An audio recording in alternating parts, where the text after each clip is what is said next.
νοικίασα ένα σπίτι με βεράντα το πλανήτη, να σε βλέπω μες στα αστέρια σαν κομίτι που περνά. Το κορμί σου έχει αφήσει μόνο μια τροχιά στη φύση.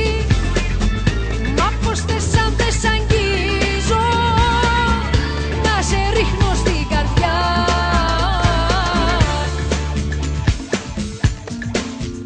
Μακριά, μακριά, σε πήρε ο κόσμος μακριά. Μακριά, μακριά, και δεν το χωράει η καρδιά.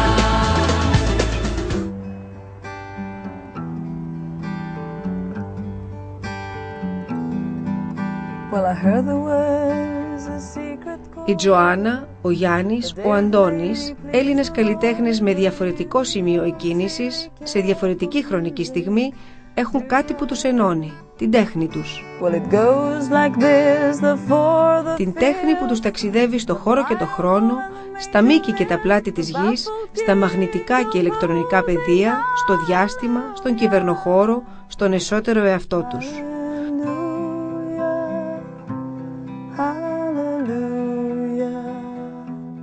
Ο Γιάννης χρησιμοποίησε το πυρίτιο, τη σίλικα, για να μετατρέψει την τέχνη του σε κυβωτό μνήμης. Ένωσε τη μυθολογία με τη μεθοδολογία.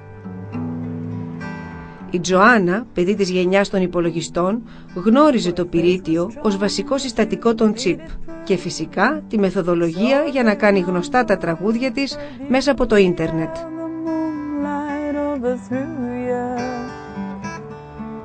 And she tied you to the kitchen chair. She broke your Ο Αντώνης, μικρό παιδί, μαγεύτηκε από το χορό και με όχημα το σώμα του δραπέτευσε για μια ζωή γεμάτη κίνηση και δόξα στις μεγαλύτερες σκηνές του κόσμου. Πρώτος, ο Γιάννης Μιχαλούδης μας ταξιδεύει στην ονειρική τέχνη του άπιαστου.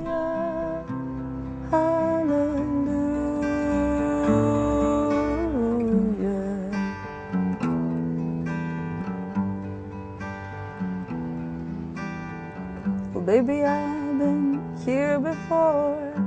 I've seen this room when I walk this floor. You know, I used to live alone. Τα αερόπλαστα πώς έρχονται στα άγραφα και γιατί έρχονται στα άγραφα είναι μια ερώτηση που και οι κάτοικοι εδώ την κάνανε. Καταρχήν ήταν μια μεγάλη επιθυμία δικιά μου να γυρίσω εκεί που γεννήθηκα και που έφυγα ενός χρονό. Το δεύτερο είναι ότι η περιοχή μυθολογικά με τραβά. Είναι αυτός ο τόπος με τους κένταυρους και τις νύφες. Είναι αυτά τα βουνά που έχουν γράψει και γράφουν ακόμη ιστορία. Και το παράδοξο να έρθει σε ένα γεωργοκτηνοτροφικό χωριό να φέρει την υψηλότερη τεχνολογία, μάλιστα από την NASA. Οι άνθρωποι, ενώ στην αρχή ήταν επιφυλακτικοί, όταν ακούνε αερόπλαστα, δουλεύει με τον αέρα, καλουπιάζει τον αέρα, δεν μπορούσαν να το καταλάβουν. Ερχόντουσαν μετά σιγά σιγά δειλά-δειλά και εμπιστευτήκαν αυτόν τον νέο άνθρωπο από το διπλανό χωριό. Και τώρα μάλιστα είναι φίλοι και πολλές φορές, επειδή όλα αυτά που κάνουν τους φαίνονται αρκετά περίεργα, το παρατσούκλι είναι ο εφευρέτης. Δεν είναι ούτε ο καλλιτέχνης ούτε ο επιστήμονας. Είναι ο εφευρέτης. Κάθε αερόπλαστο είναι την ίδια στιγμή επαναλαμβανόμενο αλλά και ανεπανάληπτο. Ο έσω κόσμος κάθε έργου διαφοροποιείται χάρη σε μικρό κόσμος που διαφαίνονται στα γλυπτά, δημιουργώντας έτσι ενδιάμεσους χώρους, αραχνοήφαντα σύννεφα, σπαράγματα χρυσού, τροχιές πλανητών. Φως και σκιά είναι ένας ακόμη ανοιχτός διάλογος όταν δέσμοι φωτός διαπερνά τα γαλανά αερόπλαστα, προβάλλοντας τη διάφανη χρυσόχρωη σκιά τους σε περιστροφή.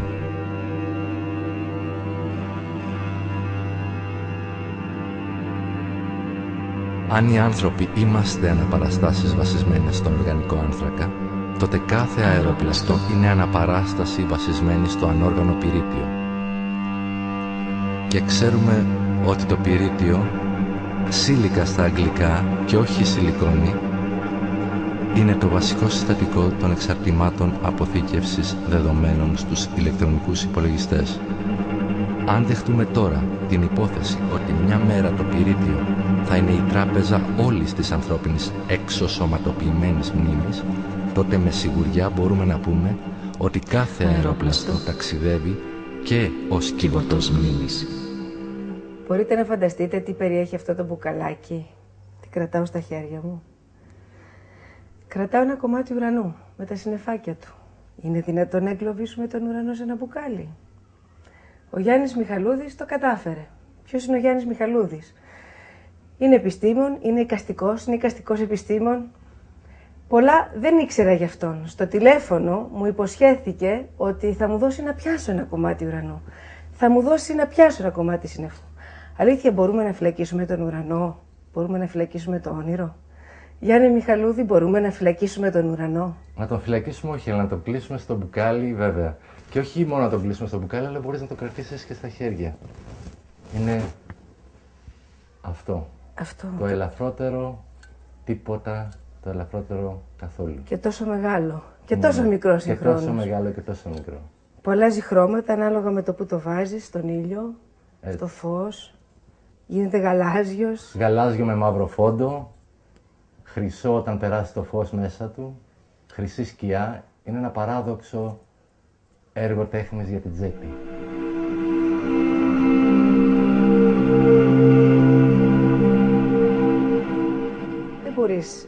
Δεν μπορείς να το φυλακίσεις, αλλά δεν μπορείς και να το κλείσεις. Είναι τόσο όμως αέρινο, είναι πραγματικά τρομερό να κρατάς ένα κομμάτι ουρανού. Είναι ουρανός. Εγώ θα έλεγα ότι είναι ουρανός. Είναι ουρανός με σύννεφο. Αλλά αυτό που τρομάζει είναι περισσότερο αυτό που έχουμε κάνει στον ουρανό μας παρά το ότι έχουμε βάλει τον ουρανό στο μπουκάλι. Αυτό είναι πραγματικά μια υπενθύμηση, όταν βάζεις τον ουρανό στο μπουκάλι, μια υπενθύμηση που λέει κοίτα γύρω σου πόσο οικολογικός είσαι, για να μην έχουμε την ανάγκη. Ακριβώς, να έχουμε πάντα ουρανό. Να φυλακίζουμε τον ουρανό. Ακριβώς. Να φυλακίζουμε το οξυγόνο, να το πουλάμε, να πουλάμε το σύννεφο. Ακριβώς. Να πουλάμε το όνειρο.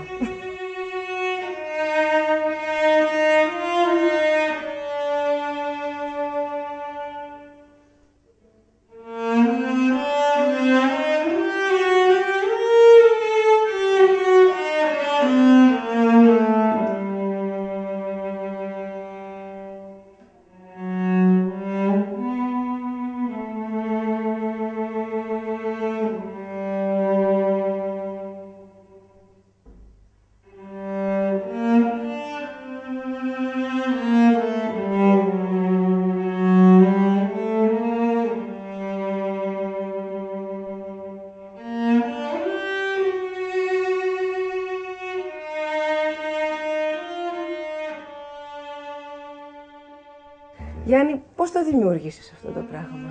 Αυτό είναι ένα project, ένα σχέδιο που έχει ξεκινήσει το 2001. Μάλλον έχει ξεκινήσει το 1995 όταν είχα μια τρελή ιδέα να κάνω ένα σύννεφο σε σχήμα κύβου. Λεγόταν το project Νεφέλη στον κύβο. Είπα πού θα το φτιάξω αυτό και σκέφτηκα δύο τόπους. Το ένα ήταν η NASA και το άλλο το MIT. Απευθύνθηκα όταν γύρισα από το διδακτορικό μου στη Γαλλία, γύρισα στην Ελλάδα για να κάνω το στρατιωτικό μου στην ελληνική αεροπορία. Απευθύνθηκα λοιπόν με email σε αυτούς τους δύο οργανισμούς. Η NASA ούτε που απάντησε, το MIT όμως απάντησε και είπε όταν μπορέσετε ελάτε να τα πούμε από κοντά. Έτυχε να είναι στο MIT, το Center for Advanced Visual Studies ήταν εκεί, κοντά στο Media Lab, ο Ότο Πίνε που ήταν ο ιδρυτής του κινήματος Sky Art, η τέχνη του ουρανού. Και μάλιστα όταν πήγα εκεί και άκουσα την ιδέα και είδε τον ενθουσιασμό στα μάτια μου, μου λέει καλοδεχούμενος. Μετά από λίγο καιρό πήρα μια υποτροφία του Ίκη και ένα βραβείο του Fulbright, από το Ίδρυμα Fulbright, για τους Έλληνες καλλιτέχνες και τον Σεπτέμβριο του 2001, λίγο μετά τα γεγονότα με τους Δήμους Πύργους, βρισκόμουν στη Βοστόνη για να κάνω την Νεφέλη στον κύβο. 10 μέρες μετά τον ερχομό μου, αφού είχα πει σε όλο τον κόσμο ότι ενδιαφέρομαι και θέλω να κάνω αυτό, συναντιέμαι τυχαία με έναν ερευνητή εκεί που λέγεται Άνταμ Γουίτον και μου λέει είσαι ο Έλληνας που θέλεις να κάνεις το σύννεφο στον Κύβο? Λέω ναι. Λέει έτσι πολύ αμερικάνικα, θέλω να σε βοηθήσω. Του λέω τι μπορείς να κάνεις, τι θες να κάνεις? Λέει δεν ξέρω, αλλά έχω αυτή την παρόρμηση. Όμως νομίζω ότι έχω και κάτι που σε ενδιαφέρει. Και με πάει στο εργαστήρι του και κρατάω κι εγώ ένα κομμάτι τέτοιο. Χωρίς σύννεφο βέβαια, το σύννεφο το βάλαμε μετά από 7 χρόνια, αλλά κράτησα ένα κομμάτι τέτοιο.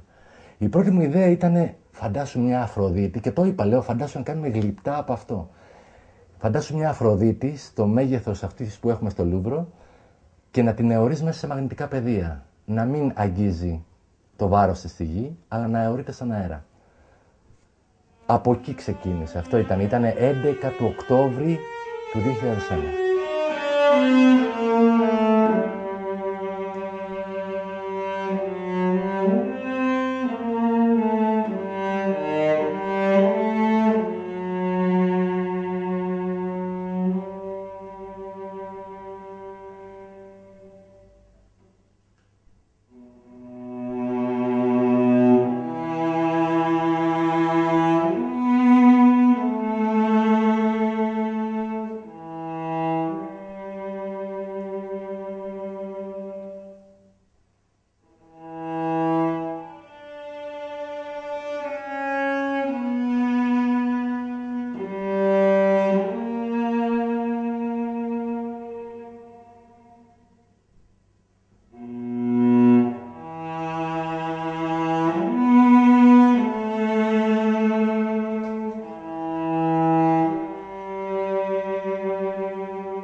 Αυτά έγραφα στη Σορβόνη, από τη Σορβόνη στο MIT και πίσω εδώ στην Ελλάδα, όπου δημιουργείς, έκανες μια τρομερή έκθεση στο Μουσείο Κυκλαδικής Τέχνης. Δηλαδή, ο αρχαιολόγος του μέλλοντος θα μπορούσε να βρει το παλαιόγλυπτο, το παλιό κυκλαδίτικο αγαλματάκι, αλλά με καινούργιο υλικό μέσα. Έτσι, ακριβώς. Το οποίο δεν παθαίνει τίποτα. Ακριβώς. Είναι η πορεία αυτή της επιστροφής στην πατρίδα, της επιστροφής στις εικόνες της πατρίδας, ήταν για μένα αναγκαία. Μάλιστα θυμάμαι ένα όνειρο στη Βοστόνη, είχε πάρα πολύ χιόνι και βγήκε ένα όνειρο σε ένα βουνό που έμοιαζε με το χωριό μου. Και είναι ακριβώς το διπλανό χωριό από την Ανάβρα, η Κτημένη, όπου εκεί έφτιαξα τον πρώτο μεγαλύτερο αντιδραστήρα υπερκριτικής ξύρανσης, όπου φτιάχνω αυτό που κρατάτε στα χέρια σας.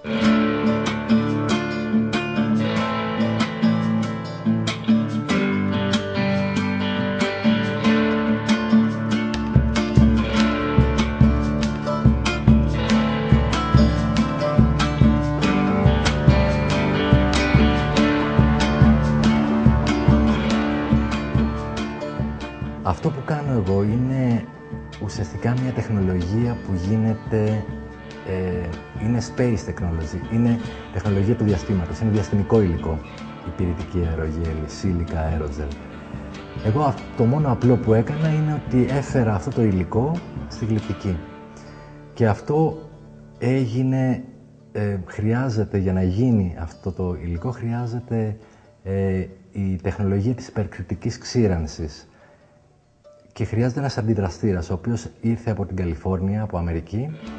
Αυτός ο αντιδραστήρας είναι φτιαγμένος από ανοξίδωτο ατσάλι, είναι αρκετά μεγάλος. Για τη δουλειά τη δικιά μου δεν είναι τόσο μεγάλος, θα ήθελα και εύχομαι αργότερα να είναι μεγαλύτερος. Αυτή τη στιγμή είναι 20 λίτρα, το μεγαλύτερο μέγεθος που υπάρχει στην Ευρώπη και δουλεύει με υπερκριτική ξύρανση εθανόλης και μεθανόλης, που σημαίνει έχουμε διαλύτη οργανικό και φεύγει αυτός ο διαλύτης από μέσα, αντικαθιστάται από αέρα και αυτός ο αέρας είναι που μένει και γίνονται τα αερόπλασμα.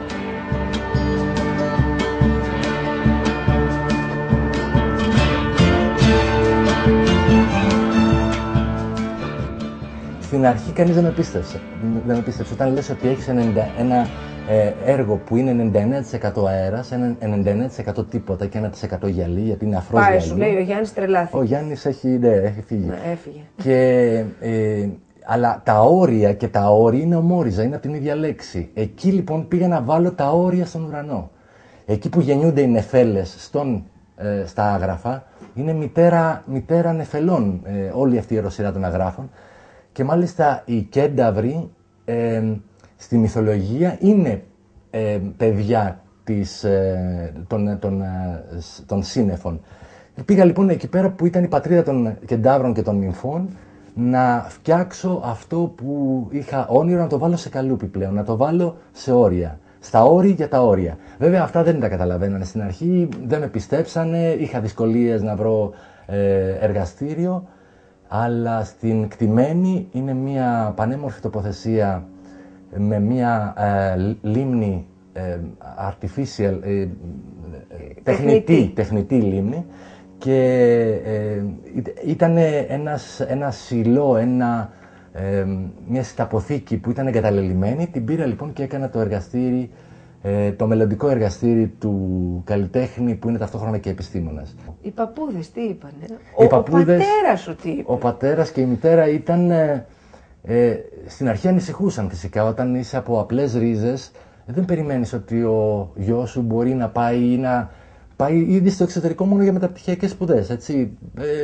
Τα πενιχρά τα μέσα, αλλά όταν είδαν ότι άρχισα να παίρνω τις υποτροφίες, ότι τα όνειρά μου και ο ενθουσιασμός μου δεν σταματούσαν στα εμπόδια, γιατί υπήρχαν εμπόδια, το εμπόδιο της γλώσσας, το εμπόδιο των χρημάτων, το εμπόδιο του μακριά. Μόνος μου πήγα, δεν είχα κάποιους φίλους εκεί τους έφτιαξα τους φίλους μου. Όλο αυτό λοιπόν τους ανησυχούσε. Όταν βλέπανε ότι η πορεία ήταν ανωδική, ησυχάσανε.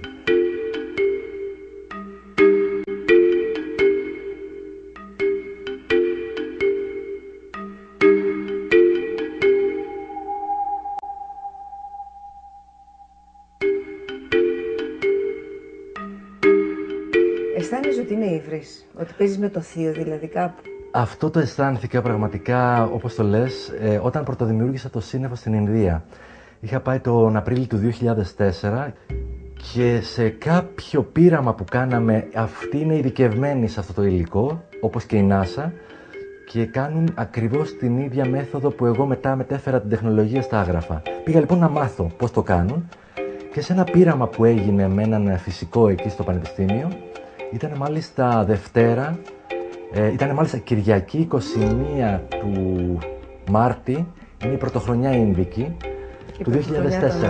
Ακριβώς, είναι η πρωτοχρονιά των άστρων, είναι η σημερία. Και από τύχη και από ατύχημα, ή τύχη ατύχημα, δεν ξέρω πώς έγινε το πρώτο σύννεφο μέσα στο υλικό αυτό, μέσα στον ουρανό. Εκείνη τη στιγμή αισθάνθηκα δέος και φοβήθηκα την ύβρη, αυτό που είπες. Φοβήθηκα ότι εκείνη τη στιγμή γίνεσαι ο μικρός θεός που κρατάς στο χέρι σου ένα κομμάτι από αυτό που λέγεται σύμπαν. Από την άλλη ήταν τόσο ωραίο που δεν σου κρύβω ότι ούρλιαξα τη χαρά μου. Ήταν πολύ δυνατό.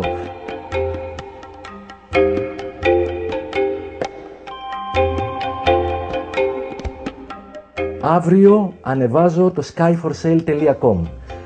Είναι πόσα χρόνια? 5 χρόνια πάλευα με αυτή την ύβρη. Είναι ο ήρωας, ας πούμε, έτσι, που ταυτόχρονα παλεύει με τον εαυτό του, αλλά που έρχεται και στο χωριό του, χορός, ο αρχαίος χορός, έρχεται στο χωριό του να ακούσει, να αφουγκραστεί και τι λέει. Τι λέει ο χορός, τι θα πω εγώ.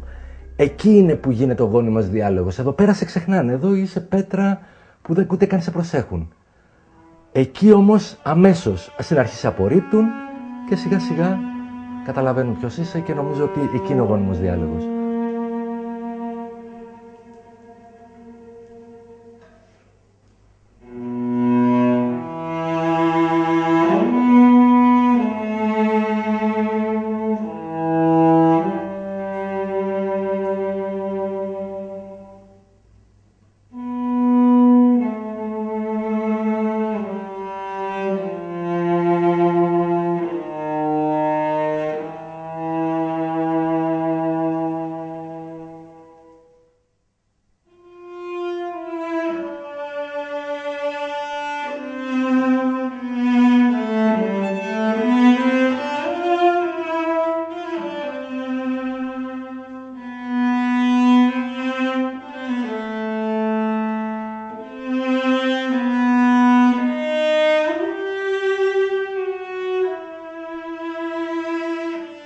με αυτό το μπουκαλάκι, με τον ουρανό, γνωρίστηκες με τη Μαριλίζα.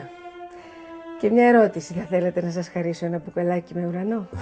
Έτσι ακριβώς. Έτσι δεν είναι? Αυτή ήταν η ερώτηση. Και στην αρχή δεν το πίστεψε, όπως είπαμε, τι είναι αυτό. Αλλά μετά το σιγά σιγά το είδε το μπλε του χρώμα, τη χρυσή του σκιά και άρχισε και αυτή να απογειώνεται όπως απογειώθηκα και εγώ όταν το πρωτοείδα.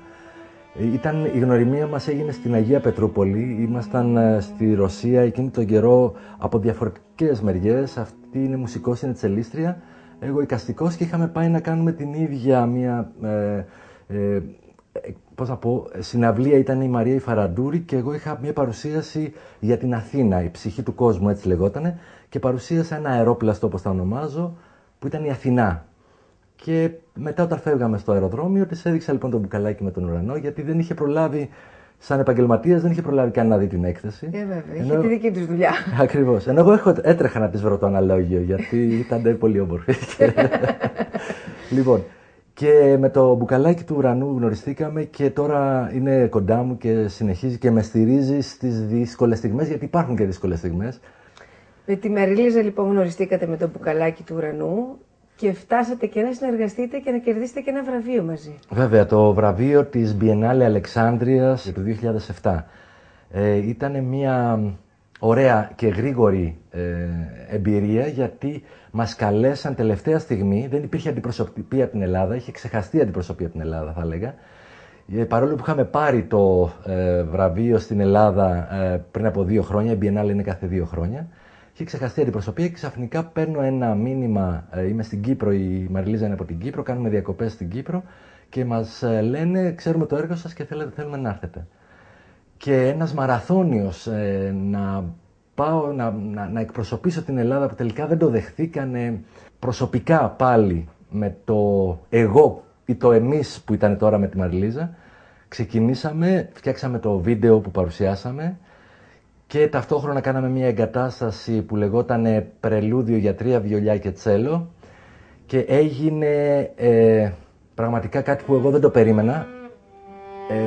Πήραμε το χρυσό φάρο της Αλεξάνδρειας χωρίς καν να το καταλάβουμε, γιατί έγινε με τόσο γρήγορους ρυθμούς που όταν μας είπαν μαμπρούκ, συγχαρητήρια, τότε κατάλαβα.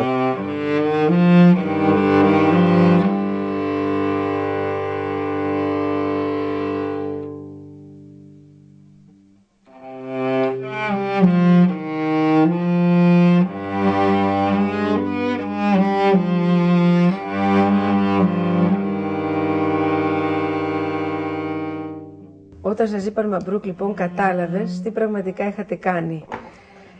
Είπες, κάναμε την εγκατάσταση και πάλι εδώ μπαίνει η τεχνολογία, μπαίνει ο πρακτικός, μπαίνει ο επιστήμον.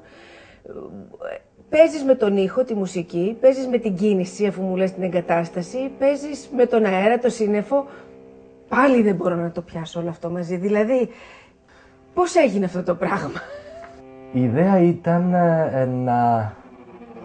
να μπει ο χώρος, να αποκτήσει μουσικότητα.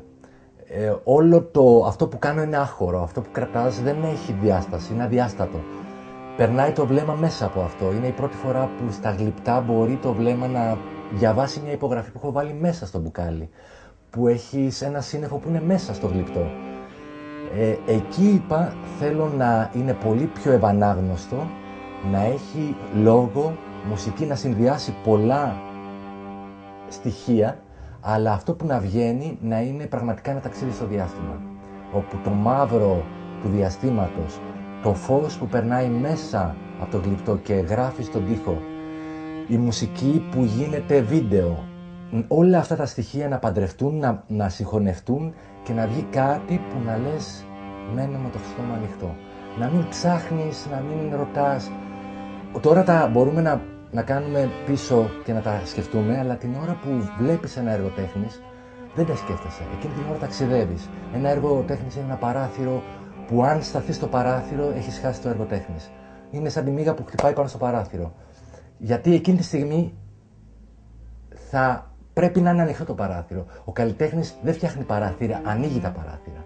Μόλις ανοίξεις το παράθυρο και εκείνη τη στιγμή νιώσεις από τη φρεσκάδα του αέρα που έρχεται μέσα σου μέχρι το να θέλεις να βγεις έξω από το παράθυρο, εκεί έχει ανοιχτεί η τέχνη για να δει. Εκείνη τη στιγμή λοιπόν δεν κάναμε μόνο ένα παράθυρο, κάναμε ένα διαστημόπλιο. Ουσιαστικά ο χώρος που ήταν ένα γραφείο της γραμματείας του Μουσείου Fine Arts των Καλών Τεχνών στην Αλεξάνδρεια, ήταν ένας διαστημικός χώρος. Το ίδιο που κάναμε και στο Μουσείο Κυκλαδικής Τέχνης που θα το πούμε παρακάτω. Έμπαινε ο θεατής και είχε μία σειρά καρεκλών που ήταν σε προοπτική μαζί με κάποια λάστιχα που πηγαίνανε σε μία γωνία του χώρου. Στον απέναντι τοίχο είχαμε το βίντεο που η Μαριλίζα έπαιζε τσέλο, αλλά δεν βλέπαμε τη Μαριλίζα αλλά τη σκιά της, όπου μέσα από τη σκιά της βγαίνανε αστερισμοί και λεπτομέρειες διαστήματος ή λεπτομέρειες του σώματός της, όπως το μάτι της, το αυτί της, στοιχεία του σώματός της, που αυτά μετατρέπονταν σιγά σιγά σε κομμάτια του σώματός της. Και βλέπαμε τελικά την Μαριλίζα να παίζει τσέλο.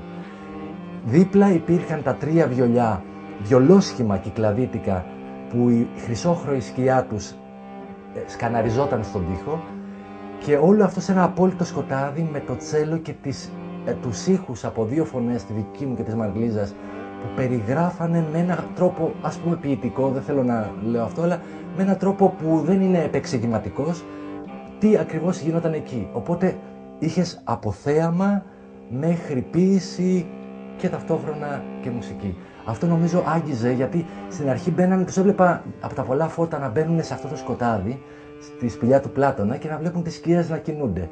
Και εκεί μένανε. Ξέρεις τι κατάλαβα?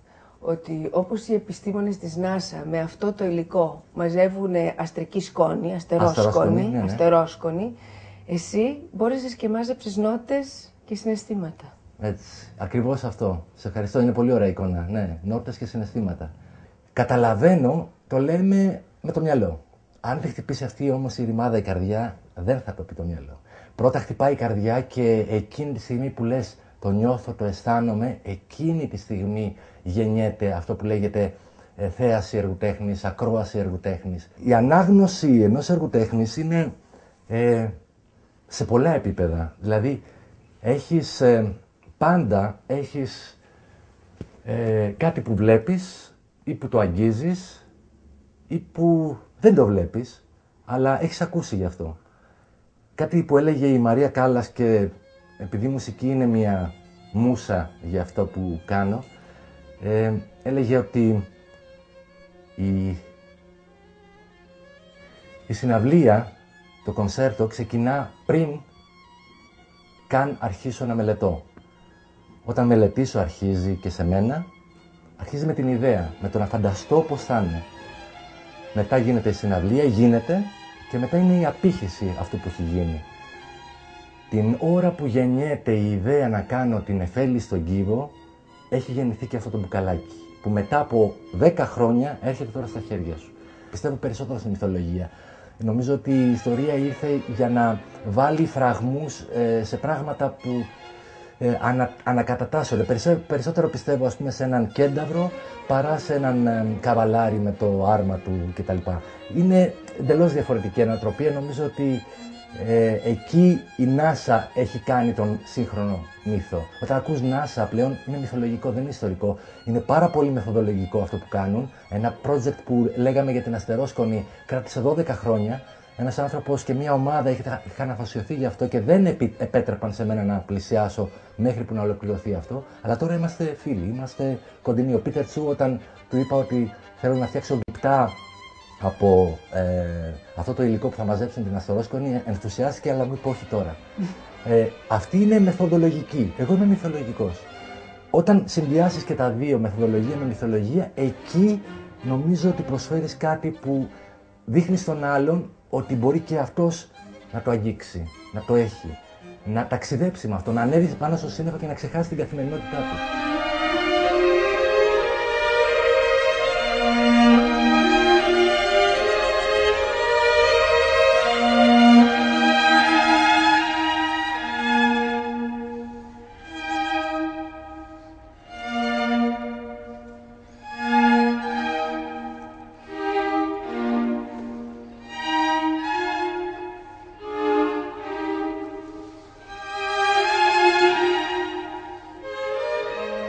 Μια πολύ ωραία εικόνα που με έσωσε όταν ήμουνα στο Παρίσι και είχα δύσκολες στιγμές ήταν όταν έβλεπα είχα μια αφίσα πηγή από τη σελήνη.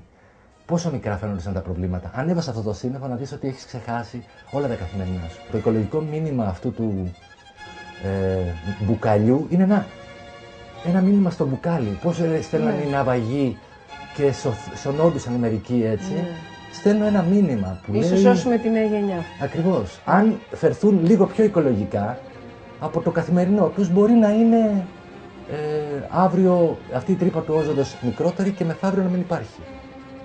Ο Ριντ, ένας Άγγλος κριτικός, ότι η πρόοδος του καλλιτέχνη είναι οπισθοδρόμηση. Δεν είναι σημειακή, δεν είναι προχωρά, ούτε κάνει σκαλοπάτια. Ουσιαστικά πρέπει να γυρίσει στη ρίζα, εκεί που το ποτάμι ξεκινά, για να μπορέσει να πάρει αυτά που... να καταλάβει, να νιώσει αυτά που έχει μέσα του, αλλά δεν τα έχει. Ακριβώς. Εγώ λοιπόν γύρισα ούτε καν στο ποτάμι, γύρισα στο σύννεφο που φέρνει βροχή για να πάει να γίνει ποτάμι. Αυτό ήταν η πορεία μου. Μέχρι να φτάσεις εκεί, κάτσε γιατί έχουμε μπερδευτεί με το MIT, με την NASA, με την τέχνη, με το Παρίσι. Μήπως πρέπει να ξεκινήσουμε από την αρχή. Ποιος είναι ο Γιάννης Μιχαλούδης, από πού έρχεται, ποια είναι η καταγωγή του, πώς έφτασε να τα κάνει όλα αυτά. Ποιος είναι ο Γιάννης Μιχαλούδης που γεννιέται? Γεννιέται στην Ανάβρα Καρδίτσας, είναι χειμώνας του 1965, Γενάρης, και είναι στο χωριό, δεν υπάρχει νοσοκομείο, η μαμή δεν καταφέρνει να με βγάλει έξω, οπότε λέει πρέπει οπωσδήποτε να πάτε γρήγορα στο νοσοκομείο στην Καρδίτσα. Και ο πατέρας μου κυνηγάει το λεωφορείο, μόλις είχε το πρωινό λεωφορείο που πέρναγε από Λεοντάρι για να πάει Καρδίτσα. Κυνηγάει το λεωφορείο, το σταματά, μπαίνει η μητέρα μου, ο πατέρας μου, η γιαγιά μου, η θεία μου, όλοι αυτοί μέσα. Και λίγο πριν φτάσουμε στις Σοφάδες, μια κομμόπολη του κάμπου, και του λέει γεννάω. Και γεννήθηκες? Και γεννήθηκα μες στο λεωφορείο. Ένα χρόνο μετά, εσωτερική μετανάστες στην Αθήνα, ήταν η πορεία ενός παιδιού που σιγά σιγά μεγαλώνει με δύο γονείς που έχουν ένα όνειρο να έχουν ένα σπίτι όπως είχαν στο χωριό, και αυτός τους ακολουθεί, το παιδί αυτό τους ακολουθεί, μας λέει τώρα ευθύνες. Σε ακολουθούν όμως και αναμνήσεις των γονιών και των παππούδων που έρχονται από κάπου αλλού, πιο μακριά. Βέβαια, οι παππούδες γεννηθήκαν στην Ανατολική Ρωμυλία, στο Καβακλή. Στην κοιλάδα των Ρόδων. Στην κοιλάδα των Ρόδων. Το Καβακλή είναι το χωριό με τις Λεύκες, σημαίνει. Το Πόλο, μου φαίνεται λέγεται τώρα. Και κάποια στιγμή θέλω να πάω να το δω. Μοιάζει πολύ με την Ανάβρα. Είπαν είναι στα ριζά ενός βουνού, όπως η Ανάβρα είναι στα ριζά των Αγράφων. Και οι παππούδες τους έβλεπα κάθε καλοκαίρι, και οι γιαγιάδες και οι παππούδες ήταν πηγή έμπνευσης για το παιδί που είναι σφουγγάρι και παίρνει αυτές τις εικόνες του χωριού, τις μυρωδιές του χώματος, όλα αυτά τα λουλούδια που είναι εκεί, τον κάμπο που καλλιεργείται. Και από εκεί που βλέπεις τα σύννεφα. Ακριβώς. Από τα υψώματα που είσαι στα μπέλια, που είσαι στους μπαχτσέδες. Πώς ξαφνικά από την Αθήνα, την μικρή Αθήνα σε σχέση με την Ευρώπη και την Αμερική ολόκληρη, πώς σου έρχεται να κάνεις τέχνη, να φτάσεις στο Παρίσι? Ξεκίνησα εδώ στην Αθήνα με το ΤΕΙ, διακόσμησης, έκανα ειδίκευση στο σχεδιασμό υφάσματος. Και όταν τελείωσα, όταν πήρα το πτυχίο μου, λίγο πριν πάρω το πτυχίο μου, σκέφτηκα, μάλλον ένας ωραίος καθηγητής που είχα, ο Νίκος ο Μιλιώνης, μου λέει η δουλειά σου μοιάζει πάρα πολύ με τη δουλειά που κάναμε στην Art Deco στο Παρίσι. Αυτό λοιπόν στάθηκε στο μυαλό, στην καρδιά, και μετά από 2 χρόνια, όταν παίρνω το πτυχίο, λέω θα πάω στο Παρίσι. Βέβαια, παιδί από λαϊκή οικογένεια, δεν είχα τα χρήματα για να πάω και πήρα μια υποτροφία από τον ΕΟΜΕΧ. Έτσι ξεκίνησα, έκανα την πρακτική μου στον ΕΟΜΕΧ. Πάω στο Παρίσι λοιπόν και κάνω μεταπτυχιακές σπουδές, όπου το ύφασμα το κάνω ένδυμα. Από ύφασμα λοιπόν κάνω σχεδιασμό ενδύματος. Και τελειώνοντας εκεί το σχεδιασμό ενδύματος, με κρατάνε σαν βοηθό καθηγητή και πηγαίνω στη Σορβόνη, στο Πανεπιστήμιο, για να κάνω σχέσεις μεταξύ εφαρμοσμένων και εικαστικών τεχνών. Και εκεί περνάω πια στα εικαστικά.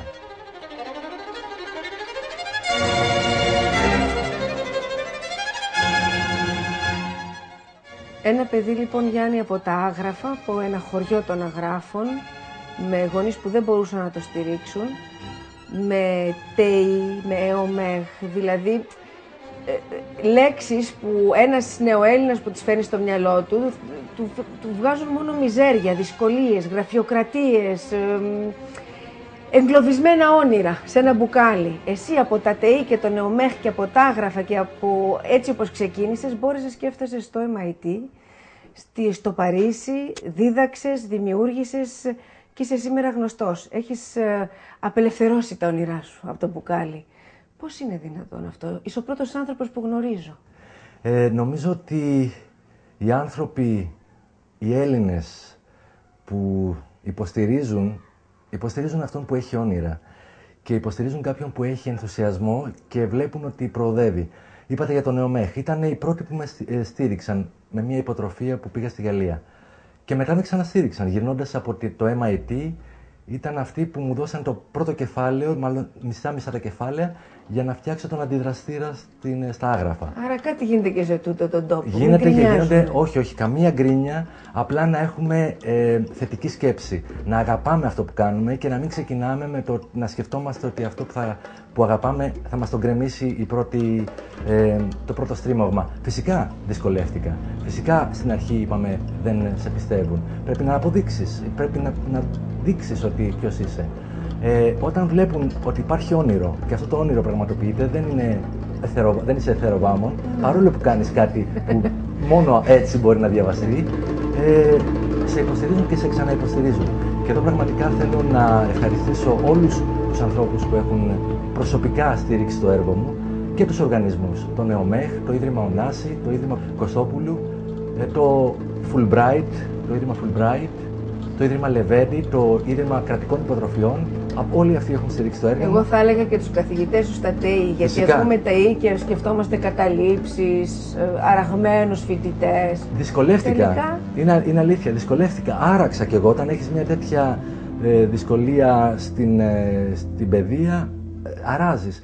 Πρέπει να βρεθεί ένας τρόπος εκεί. Κάπου πρέπει ο ιδιωτικός παράγοντας να μπει και σε αυτά τα πράγματα. Αλλά. Έμαθες όμως. Έμαθα πολλή τεχνολογία στα ΤΕΙ. Έμαθα άριστη τεχνολογία. Ευχαριστώ τους καθηγητές αυτούς που στηρίξαν το έργο μου και είδαν μέσα σε αυτό που έχω το μέλλον μου. Χωρίς να το έχω δει εγώ.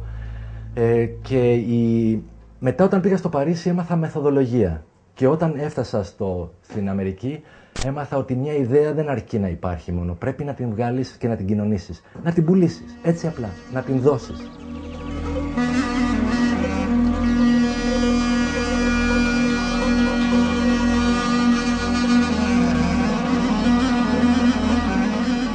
Γεια σας. Λοιπόν, υγιένετε παιδιά, να είστε καλά, ό,τι επιθυμείτε.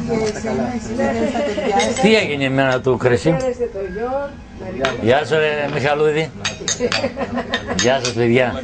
Τέτοιο φαΐ σε αυλή, δεν το περιμέναμε. Εγώ τώρα θέλω να ακούσω από τους γονείς πώς σας φάνηκε όταν ο Γιάννης επέστρεψε, πώς σας φάνηκε στην αρχή που σας είπε ότι εγώ είμαι καλλιτέχνης, θα πάω στο Παρίσι, θα κάνω αυτά και αυτά, και μετά που επέστρεψε να κάνει τον αντιδραστήρα. Λοιπόν, μωράκι, να σου πω, εμείς του δώσαμε το ελεύθερο να κάνει ό,τι μπορεί και ό,τι θέλει η καρδιά του. Δεν τον απαγορέψαμε σε τίποτα. Εφόσον πήρε αυτό το δρόμο, πήγαινε, ό,τι θες κάνει. Εμείς όσο μπορούμε θα βοηθάμε, σαν γονείς, γιατί δεν είμαστε και τίποτα βροχοντής εδώ που τα λέμε. Λοιπόν, αλλά με το μυαλό του, με την εξυπνάδα του και με όλα αυτά, έφτασε ως εδώ που έφτασε. Τώρα, από εδώ και πέρα, εύχομαι να πάνε όλα καλά, να έχει δουλειά καλή, πουλήσεις καλές και πολλές για να πάρει και κανένα φράγκο. Είναι και αυτό. Λοιπόν, και αυτά. Οι φίλοι συγγενείς που ρωτούσαν εκεί τι κάνει ο γιος σου, πώς το εξηγούσατε, τι τους λέγατε? Εμείς τι να τους εξηγήσουμε? Ό,τι ξέρουν αυτοί, ξέρω κι εγώ. Μόνο που βλέπουν, ας πούμε, το αέροτζελ πώς είναι, πόσο λιπτοκαμμένο είναι και πόσο ευαίσθητο είναι, και αφού είχε τόσο νεράκι ο Γιάννης, δεν μπορούσαμε να τον αντισταθούμε. Στην Αλεξάνδρεια είχατε πάει εσείς? Όχι. Να πάμε. Όταν είδατε το βίντεο. Εάν δεν ήμουν εγώ, ούτε ήδη δεν θα πήγαιναν. Τι έγινε? Γιατί? Πήρε τηλέφωνο αυτός από την Αλεξάνδρεια, ο προϊστάμενος τι ήτανε. Α, μπράβο, ναι. Και έτυχε να ήμουν εγώ απάνω. Δεν θυμάμαι τι πήγα να κάνω. Λοιπόν, και παίρνει τηλέφωνο αυτός. Το σηκώνω εγώ, λέει το Γιάννη του Μιχαλούδη. Λέει ο πατέρας του. Ο Φιλιππάκος. Λέει, ήθελα λέει, τον ίδιο να επικοινωνήσω. Λέω, με συγχωρείτε, αλλά δεν είναι εδώ, λέω, είναι στην Κύπρο. Είχε πάει στην Κύπρο μαζί με τη Μαριλίζα. Λέει να τον πάρετε τηλέφωνο, να επικοινωνήσει επειγόντως, λέει, μαζί μου. Ένα πυρούι να πάρει. Παίρνω εγώ την κόρη μου τη Βάνα, γιατί του είχε το τηλέφωνο η κόρη μου. Βαγγέλη, και τον παίρνει. Ένα πυρουνί. Και πήγανε, πώς πήγανε. Κοίταξε τα κλειστέ. Αλλά πήγανε και φέραν και το βραβείο. Στο χωριό τώρα τι γίνεται? Όλοι μας συγχαίρουν να πούμε όλα για αυτά. Ο Γιάννης έχει ένα ελάττωμα. Όταν δουλεύει, δεν πηγαίνει μίγα μέσα. Καλό είναι όμως να ανοίγει κάπου την πόρτα, να μπαίνει. Μπορεί να είναι ένας ενδιαφερόμενος. Την ώρα που δουλεύω με τα χημικά, την ώρα που δουλεύω και εμπνέομαι, θα καθίσω εγώ τώρα να περιμένω τον ενδιαφερόμενο. Το κάθε ένα, να τον εξηγεί τι είναι το κάθε ένα. Είναι άλλη η ώρα που κοινωνείς αυτό που κάνεις, αυτή τη στιγμή αυτό κάνουμε. Το δείχνουμε στον κόσμο, έτσι. Την ώρα όμως που το φτιάχνεις, πρέπει να απομονωθείς, να δουλέψεις, να συγκεντρωθείς. Δεν μου λες όταν είναι ένας επιστήμονας, την ώρα που θα κάνει το πείραμά του, θα πει: Ελάτε, παιδιά, να σας δείξω πώς κάνει το πείραμα. Όχι εκείνη την ώρα. Εκείνη την ώρα είναι που χτυπάνε. Είχες και άλλες ώρες. Δεν είχες ώρες. Τέλος πάντων, με έχουν βγάλει ότι είμαι κλειστός και δεν βγαίνω στο. Εγώ βγαίνω και περπατάω στην Τιμένη και τη λίμνη την ξέρω απ' έξω καλύτερα, την ξέρω από την Τιμένη παρά και τη Μενιώτες. Και πού βγάζει τα βότανα το ένα και πού βγάζει το άλλο το βότανο. Ορίστε. Άντε, γεια μας. Γεια μας, Να είμαστε καλά. Πάντα επιτυχίες. Ευχαριστούμε. Σε μια διαρκή κίνηση βρίσκομαι από τότε που γεννήθηκα και αυτή την κίνηση είναι που στοχεύω με αυτό το ξεκίνημα που γίνεται τώρα να γράψει η καινούργια ιστορία ένα εμφιαλωμένο μήνυμα ουρανού. Και την κίνηση του μυαλού και της καρδιάς, όταν το βλέπεις αυτό, αυτή την κίνηση θα ήθελα να κρατήσω. Να κινηθεί πιο γρήγορα η καρδιά, να κινηθεί πιο γρήγορα το σύννεφο και να μας αφήσει πίσω του ένα χαμόγελο. Καλώς σας βρήκαμε.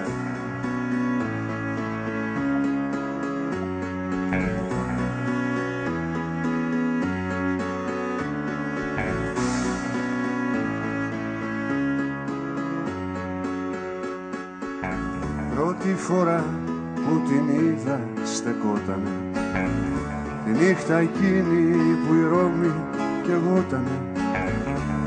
Χιλιάδες χρόνια φωτιά και μηνύματα, μα δεν ξεχνώ του κορμιού της τα κύματα. Την είδα πάλι στις όχθες του Βόλγα, που ένας στρατιώτης τη φώνασε Όλγα.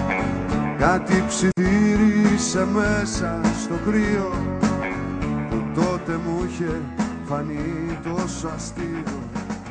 Όλα γίνονται πολύ γρήγορα στη ζωή σου, από Ιωάννα Τζοάννα, και θέλω να μου θυμηθείς την πρώτη φορά που συναντιέσαι με τον Φίλιππο τον Πλιάτσικο.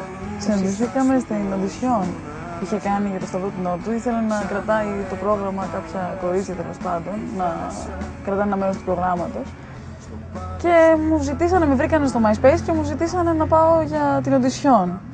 Και πήγα εκεί πέρα, είχε πάρα πολύ κόσμο. Μου λέει ο Φίλιππος όταν ανέβηκα, Τζοάννα Ντρίγκο, είσαι από την Ελλάδα? Και λέω, ναι είμαι, είχα πει μια μεγάλη κοτσάνα βασικά. Λέω, ναι, αλλά θα ήθελα να είμαι από αλλού, γι' αυτό το άλλαξα. Και λέει, εντάξει, δεν πειράζει. Και μου λέει, παίξε ένα κομμάτι, παίξε ένα κομμάτι γενικά. Και λέω, θα παίξω κάτι με την κιθάρα μόνη μου. Και έπαιξα ένα κομμάτι μου. Και του άρεσε. Και τελικά με πήρε. Ποιο κομμάτι σου έπαιξες? Το boot. Και έτσι λοιπόν ξεκινάει η συνεργασία σας. Ναι. Ποιο ήταν το πρώτο σου live? Το πρώτο μου live ήταν το Νοέμβρη. Είχε γίνει αυτό, κάναμε ένα μήνα πρόβες. Και τον Νοέμβρη ξεκινήσαμε. Βασικά το πρώτο live ήταν πάρα πολύ αγχωτικό. Δεν ήξερα ποιος ήταν ο ρόλος μου. Ήταν η πρώτη φορά που παίζα σε τόσο πολύ κόσμο κιόλας. Κανείς δεν ασχολείται μαζί σου? Καλά, ναι. Δεν ασχολείται μαζί μου γιατί και εγώ δεν είχα καταλάβει ποιος ήταν ο ρόλος μου στο live κιόλας. Δηλαδή νόμιζα ότι ήμουν κάτι διεκπεραιωτικό, ας πούμε. Αλλά μετά καταλαβαίνεις ότι πρέπει να προσφέρεις περισσότερα πράγματα στην παράσταση. Με το να μπεις πραγματικά στην ψυχή, ας πούμε, αυτής της παράστασης. Λυθήκανε τα πόδια σου όταν ανέβηκες στη σκηνή? Όχι, εντάξει. Τα συγκράτησα. Ο Φίλιππος ο Πλιάτσικας πώς σε βοήθησε σε αυτό? Πώς είναι σαν άνθρωπος σαν καλλιτέχνης που στέκεται δίπλα σου, ας πούμε, σαν επαγγελματίας? Σε αυτά δεν δίνει πολλές συμβουλές. Απλά τον βλέπεις και μαθαίνεις. Βλέπεις τι κάνει. Δηλαδή, ναι, βλέπω πολλές καταστάσεις τις οποίες αντιμετώπισα στην αρχή και οι οποίες θα αντιμετωπίσω στην πορεία και μαθαίνω από αυτόν. Δηλαδή βλέπεις πώς θα χειρίζεται αυτός και μαθαίνεις κι εσύ. Αλλά προς το παρόν θα σας γνωρίσω πρώτα μια καινούργια φίλη που ήρθε από φέτος το χειμώνα μαζί μας, την Τζοάννα Ντρίκο. Τζοάννα Ντρίκο, η οποία έχει βγάλει ένα δίσκο τώρα τελευταία εδώ και καμιά δεκαριά μέρες και θα μας παίξει ένα κομμάτι από αυτό το δίσκο. Να της ευχηθούμε όλοι καλή επιτυχία.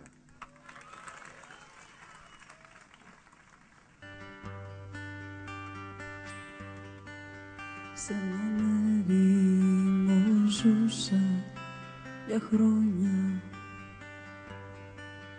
Το νερό μου φαρμάκι πικρό. Ο Θεός μου μιλούσε για χιόνια κι εγώ σώπαινα μήπως. Η καριέρα της Τζοάννα μόλις τώρα αρχίζει. Θα τη γνωρίσουμε καλύτερα στο μέλλον και στην επόμενη εκπομπή μας. Στο μεταξύ, ο Αντώνης κάνει ζέσταμα για να μας παρασύρει μαζί του με βήματα και πυρουέτες σε έναν γύρο του κόσμου. Νοσταλγία συνέχεια λοιπόν με τα τραγούδια της Ιωάννας Δρικοπούλου και τον χορό του Αντώνη Φωνιαδάκη.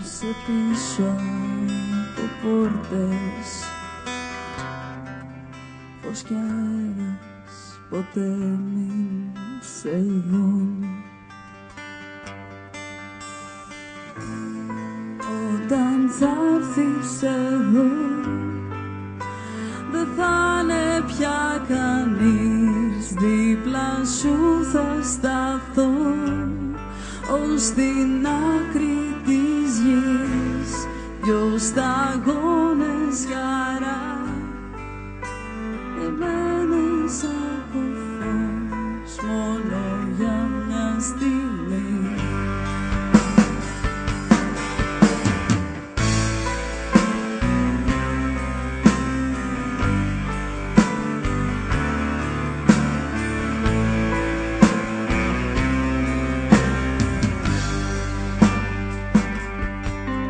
Κάποιος άλλος κοιτάζει τα μάτια σου.